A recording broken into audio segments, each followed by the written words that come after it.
সবার উদ্দেশ্যে একটা কথা বলতে চাই, সেটা হলো নিজের জন্য বাঁচুন। আর এই কথাটা বলার পিছনে যথেষ্ট কারণ আছে।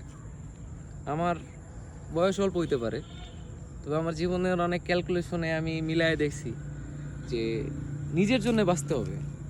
কিছু টাইম হইলেও নিজের জন্য বাঁচতে হবে। হ্যাঁ, আপনি অবশ্যই ফ্যামিলি, পরিবার, আত্মীয় স্বজন সবাইরে আপনার সময় দিতে হবে, কিন্তু কিছু টাইম যদি আপনি নিজের জন্য না বাঁচেন, আপনি হয়ে যাবেন এক যান্ত্রিক। আর সব থেকে বড় প্রবলেম হবে কোনটা, যখন আপনার বয়স হয়ে যাবে, আপনি বুড়া হয়ে যাবেন, তখন আপনার কাছে মনে হবে যে ওই টাইমে আসলে এর জন্য না কইরা, ওর জন্য না কইরা যদি একটু নিজের জন্য ওই সময়টা ব্যয় করতাম, তাইলে হয়তো পারতাম, আমার ভালো লাগতো।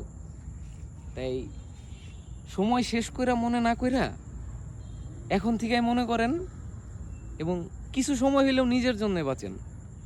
কারণ এই দুনিয়ার পরিস্থিতি আপনারা সব সময় সুস্থ হালাতে বাঁচতে দিবে না। তাই কিছু টাইম যদি নিজের জন্য বাঁচতে না পারেন, তাহলে এই বাঁচার কোনো মানে নেই।